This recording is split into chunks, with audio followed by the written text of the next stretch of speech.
আমার আল্লাহ তাআলা বলেন, বান্দা যখন তুমি গভীর রাতে ঘুম থেকে উঠে নামাজ পড়ে যায় নামাজে বসে কান্না করে চোখের পানি ছেড়ে আমি আল্লাহ তাআলার কাছে মুনাজাত করবা, আর আমি আল্লাহ তাআলার কাছে জীবনের গুনাহগুলো মাফ করানোর জন্য কাকুতি মিনতি করে আমি আল্লাহর কাছে চাইবা, আমি আল্লাহ তাআলা বান্দা তোমার জীবনের সমস্ত গুনাহগুলো মাফ করে দেওয়ার জন্য অপেক্ষায় থাকি কখন আমার বান্দা আমার কাছে চাইবে, আমি আল্লাহ তাআলা তার জীবনের গুনাহগুলো মাফ করে দেব।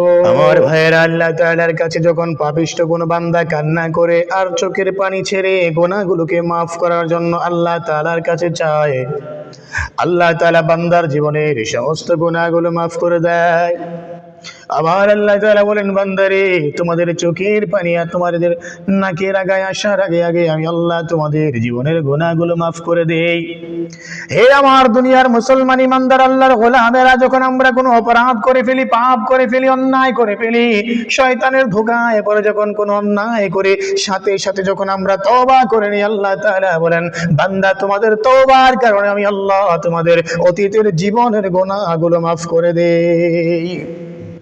এই যুবক ভাইয়েরা, আমার মুরব্বী বাবারা, যদি গভীর রাতে কখনো আমাদের ঘুমটা ভেঙে যায়, তবে আপনাদের কাছে আমার বিনীত একটা অনুরোধ থাকবে, আপনাদের কাছে আমার একটা বিনীত অনুরোধ থাকবে, আমার ভাইয়েরা, যদি গভীর রাতে কখনো ঘুম ভেঙে যায়, ঘুম ভাঙলে আর ঘুমাবেন না, বরং ঘুম থেকে উঠে যান, ওযু করে নেন, জায়নামাজ বিছায়া 2 রাকাত নামাজ পড়েন, 2 রাকাত নামাজ পড়ে তওবা করেন, চোখের পানি ছেড়ে কান্না করেন, আল্লাহ তাআলাকে বলেন, আল্লাহ দুনিয়ায় কত অপরাধ করেছি, কত পাপ করেছি, কত অন্যায় করেছি, শয়তানের ধোঁকায় পড়ে সারাটা জীবন কাটিয়েছি। হে রব্বুল আলামিন, আমি যত পাপ করেছি, যত অন্যায় করেছি, দুনিয়ার কোনো মানুষ দেখে নাই, আমার স্ত্রী দেখে নাই, আমার ছেলে মেয়েরা দেখে নাই।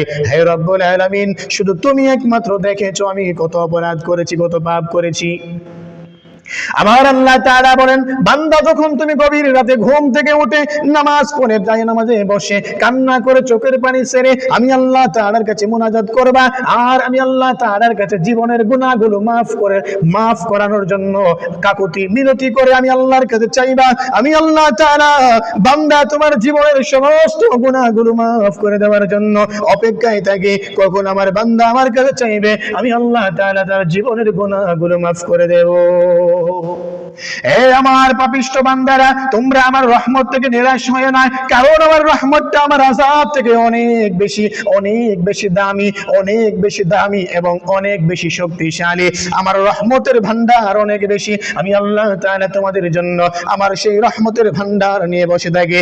বান্দা যখন তুমি অপরাধ করবা, অপরাধ করার পরে আমি আল্লাহর কাছে চাইবা, আমি আল্লাহ তাআলা আমার সেই রহমতের ভান্ডার দিয়ে তোমার জীবনের সমস্ত গুনাহগুলো মাফ করে দেব। তোমারি রহমত দিয়ে পাপের দরিয়া হতে আমাকে পার করে না,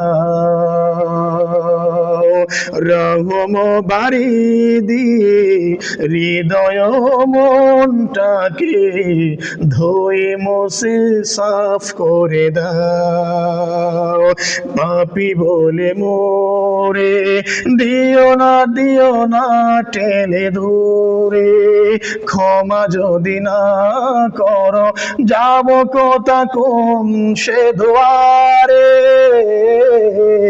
পাপী বলে মোরে দিও না টেনে দূরে, ক্ষমা যদি না করো যাব কোথা কোন সে দুয়ারে।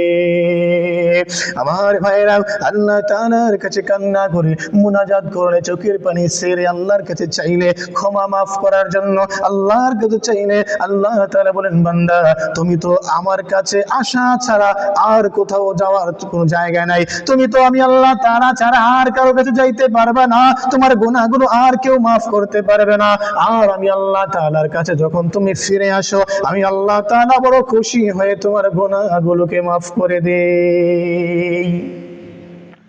আমার ভাইয়েরা, দুনিয়ায় কত শত পাপীদেরকে আল্লাহ তাআলা ক্ষমা করে দিয়েছেন।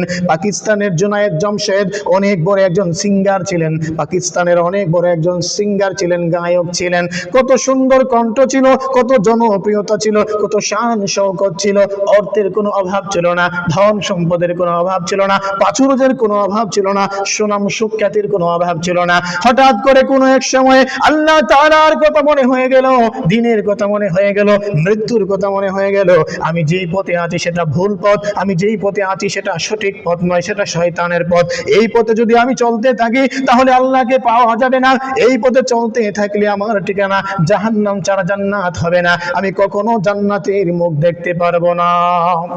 পাকিস্তানের সেই জুনায়েদ জমশেদ চিন্তা করলেন, ভাবলেন আল্লাহকে পেতে হবে, গানের জগৎ ছেড়ে দিলেন। আল্লাহকে পাওয়ার জন্য তাবলিগ জামাতে সময় লাগাইলেন। তাবলিগ জামাতে সময় লাগানোর পরে আল্লাহ তাআলা তাকে এমন এক সুন্দর জীবন, পবিত্র জীবন দান করলেন। আল্লাহ তাআলা ওই জুনায়েদ জমশেদকে শহীদের মৃত্যু দান করে দিলেন। আজও মুসলিম বিশ্ব জুনায়েদ জমশেদকে স্মরণ করে হৃদয়ে, তাদের হৃদয়ে জুনায়েদ জমশেদকে গেঁথে রেখেছে। ভালোবাসা নিয়ে স্মরণ করে জুনায়েদ জমশেদকে আমিও ব্যক্তিগতভাবে খুব পছন্দ করি, ভালোবাসি।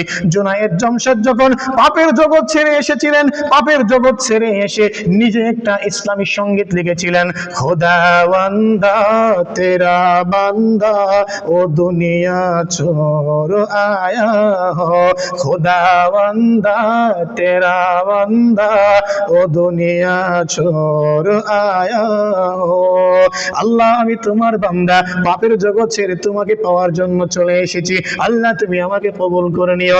আল্লাহ তাআলা বলেন, বান্দা, যখন তুমি অপরাধের জগৎ ছেড়ে আমি আল্লাহ তাআলার কাছে চলে আসো, ফিরে আসো, আমি আল্লাহ তাআলা তোমার জীবনের ভুলগুলো ক্ষমা করে দেই। আল্লাহ তাআলা জুনায়েদ জমশেদের অতীতের জীবনের গুনাহগুলো মাফ করে দিয়েছেন এবং জুনায়েদ জমশেদকে আল্লাহ তাআলা তার ওলিদের খাতায় নাম উঠাইয়া দিয়েছিলেন।